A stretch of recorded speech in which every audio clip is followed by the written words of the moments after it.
राष्ट्रीय आंदोलन में गांधी युग, इसके चौथे भाग में हम हमारी बात को आगे प्रारंभ करते हैं। पिछले भाग में हमने हमारी बात को हंटर कमेटी की स्थापना और उसकी रिपोर्ट सामने आई लीपापोती से भरी हुई, वहाँ पर छोड़ा था। उसी से आगे हम बात को प्रारंभ करते हैं। तो मैं आपको ये बता रहा था कि जब जलियांवाला बाग हत्याकांड हुआ और उसकी सूचना जब पूरे देश में फैलने लगी और जब चारों तरफ से दबाव बढ़ने लगा, तो अक्टूबर 1919 में जलियांवाला कांड की जांच करने के लिए हंटर समिति की स्थापना की गई और समिति की जो रिपोर्ट है वो मार्च 1920 में सामने आई। किंतु समिति ने, जैसे मैंने आपको बताया था, कि लीपापोती के सिवा कुछ नहीं किया, केवल एक औपचारिकता, एक फॉर्मेलिटी करके मामले को रफा दफा करने का प्रयास किया। समिति के अनुसार जनरल डायर ने अपने कर्तव्य को गलत समझा और तर्कसंगत आवश्यकता से अधिक बल प्रयोग किया, किंतु उसने ईमानदारी के साथ जो उचित समझा वही किया था। यानी कर्तव्य को गलत समझ रहा है वो, इतनी सी बात उसके लिए कही गई। और तर्कसंगत आवश्यकता से अधिक बल प्रयोग, यानी बल प्रयोग की आवश्यकता थी पर थोड़ा उसने ज़्यादा कर दिया, परंतु ईमानदारी के साथ जो उचित समझा परिस्थिति के अनुसार उसने वही किया। ये कमेटी अपनी रिपोर्ट में कहती है। हंटर कमेटी के सामने कर्नल जॉनसन ने अपने बयान में कहा था कि अगर मौका मिले तो मैं दोबारा भी ऐसा ही करूँगा। ब्रिटिश हाउस ऑफ लॉर्ड्स में जनरल डायर की प्रशंसा में भाषण दिए गए। उसे अंग्रेजी साम्राज्य का पोषक माना गया और 200 पाउंड की राशि और सम्मान के रूप में एक तलवार डायर को भेंट की गई। ये ब्रिटिश हाउस ऑफ लॉर्ड, यानी जो ब्रिटेन की संसद, उसका जो उच्च सदन है, लॉर्ड सभा, उसकी बात मैं कर रहा हूँ। जनरल डायर ने स्वयं स्वीकारा भी कि उसने गोली चलवाने से पहले भीड़ को कोई चेतावनी नहीं दी थी तथा उसका उद्देश्य गोली चलाकर केवल भीड़ को तितर बितर करना नहीं था। वह तो ये चाहता था कि इस हत्याकांड के बाद सारे पंजाब में और सारे देश में एक ऐसा आतंक फैल जाए और कुछ ऐसा डर बैठ जाए कि भविष्य में ऐसी घटनाओं की पुनरावृत्ति न हो। ये ध्यान देने वाली बात है कि भीषण जलियांवाला कांड के बाद भी गांधी जी ने सहयोग का रास्ता अपनाए रखने का प्रयास किया और उनके प्रयत्नों से ही दिसंबर 1919 के कांग्रेस अधिवेशन में एक ऐसा प्रस्ताव पास किया गया जिसके फलस्वरूप 1919 के संवैधानिक सुधारों को अनुपयुक्त, असंतोषप्रद और निराशाजनक मानते हुए भी शीघ्र से शीघ्र उत्तरदायी शासन की स्थापना प्राप्त करने के उद्देश्य से इन सुधारों को क्रियान्वित करने के लिए कांग्रेस तैयार हो गई। साथ ही कांग्रेस ने जलियांवाला कांड की जांच के लिए अपनी एक अलग समिति बनाई और समिति के अध्यक्ष कौन थे? पंडित मदन मोहन मालवीय, और जो अन्य सदस्य हैं उनमें पंडित मोतीलाल नेहरू और गांधी जी भी थे। समिति इस नतीजे पर पहुंची कि हंटर कमेटी रिपोर्ट जनमत को धोखा देने और अपराधी अफसरों को बचाने की कोशिश थी। सच ये था कि हंटर कमेटी के अंदाजे से कहीं ज़्यादा लोग मरे थे और जनरल डायर निहत्थे और निर्दोष बच्चों और बड़ों की जानबूझकर ऐसी क्रूर और अमानुषिक हत्या करने का दोषी था जिसकी कायरता, पाशविकता और हृदयहीनता की मिसाल आज के युग में मिलनी कठिन होगी। समिति ने मारे गए अथवा घायल हुए लोगों के परिवारों को प्रतिकार देने या दोषी अफसरों को दंड देने की मांग की, किंतु सरकार ने इन सब मांगों की ओर तनिक भी ध्यान नहीं दिया। सरकार के रवैये की बड़ी तीव्र प्रतिक्रिया हुई। राष्ट्रीय आंदोलन का सारा रुख और रूप ही बदल गया। गांधी जी का भी अंग्रेजों का न्यायप्रियता पर से विश्वास उठ गया। ब्रिटिश सरकार के प्रति उनके दृष्टिकोण में मूलभूत परिवर्तन आया और इसके बाद वे बराबर सहयोग से असहयोग की ओर बढ़ते गए। सरकार के विरुद्ध असंतोष की व्यापकता को देखते हुए ये जरूरी समझा गया कि कांग्रेस का एक विशेष अधिवेशन बुलाया जाए। विशेष अधिवेशन लाला लाजपत राय की अध्यक्षता में सितंबर 1920 में कलकत्ता में हुआ। इस अधिवेशन में कांग्रेस ने पहली बार भारत में विदेशी शासन के विरुद्ध सीधी कार्रवाई करने, विधान परिषदों का बहिष्कार करने तथा असहयोग और सविनय अवज्ञा आंदोलन प्रारंभ करने की बात तय की। एक प्रस्ताव द्वारा पंजाब में मार्शल लॉ प्रशासन के अत्याचारों की भर्त्सना की गई और कहा गया कि भारत सरकार तथा ब्रिटिश सरकार दोनों ही बेगुनाह और असहाय लोगों की रक्षा करने में तथा असभ्य और पाशविक बर्ताव के अपराधी अफसरों को सजा देने में नितांत असमर्थ सिद्ध हुई है।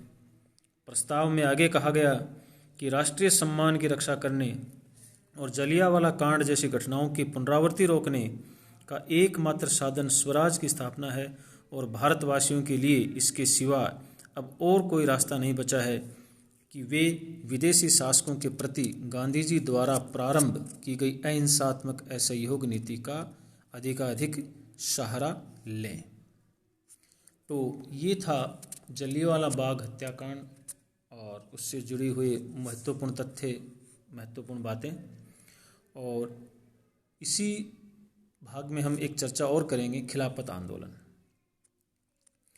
कलकत्ता अधिवेशन के निर्णय के पीछे जलियांवाला कांड के अतिरिक्त जो एक अन्य प्रमुख कारण था वह था खिलाफत का प्रश्न।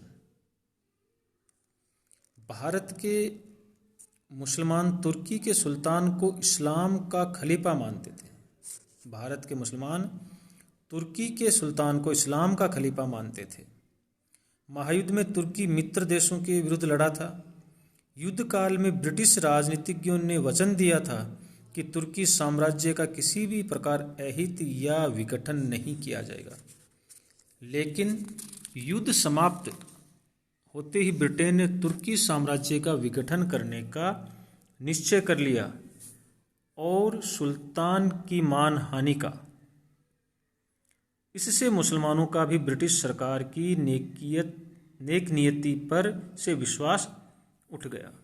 कांग्रेस ने ब्रिटिश सरकार के इस विश्वासघात का विरोध किया और मुसलमानों के साथ पूरी सहानुभूति व्यक्त की। यहाँ तक कि नवंबर 1919 में दिल्ली में हुए अखिल भारतीय खिलाफत सम्मेलन का सभापतित्व भी गांधी जी ने किया।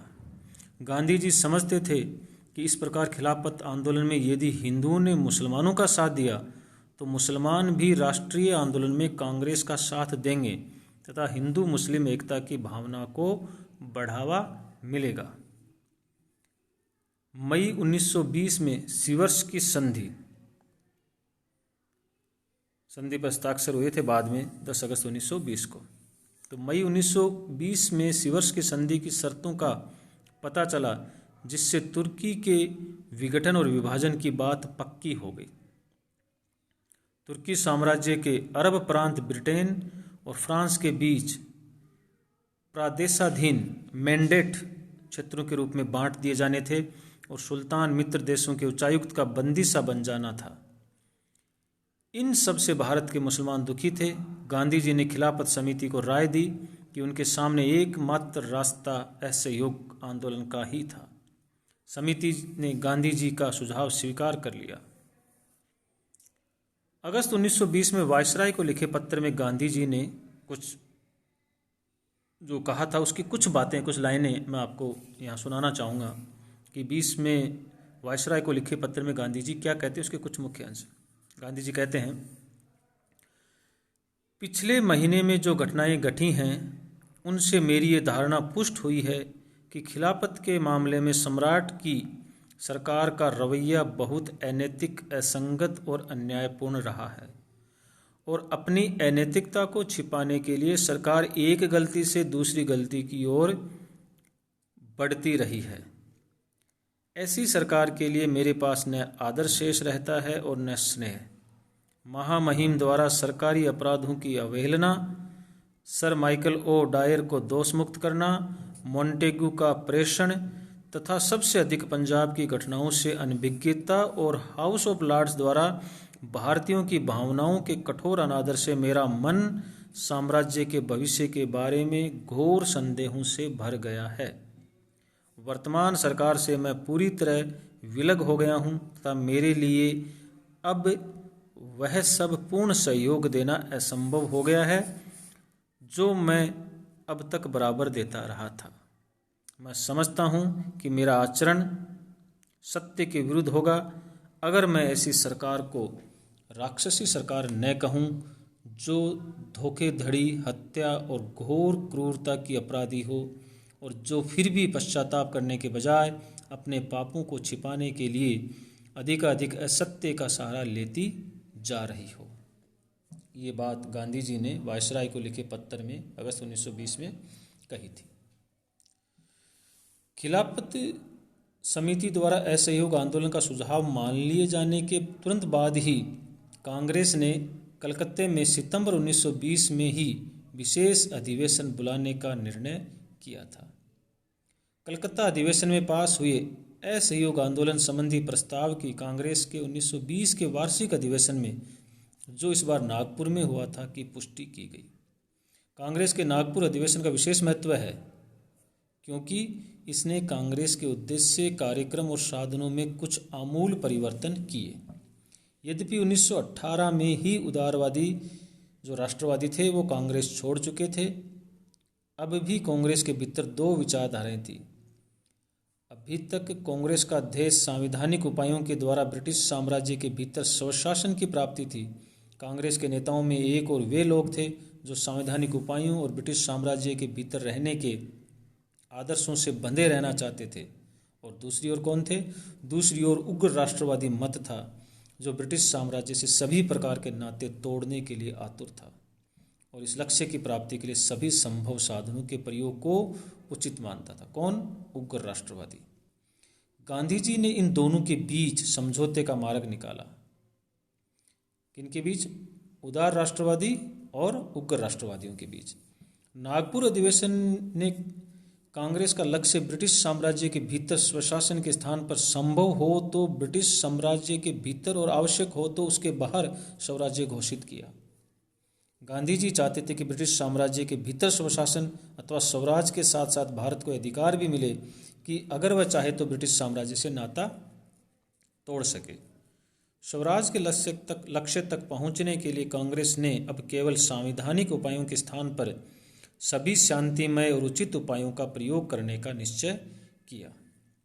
शांतिमय और उचित उपायों में केवल आवेदन और अपील भेजना ही शामिल नहीं था, अपितु सरकार को कर देने से मना करने जैसी सीधी कार्यवाही के प्रभावशाली साधन भी इन उपायों के अंग माने जा सकते थे।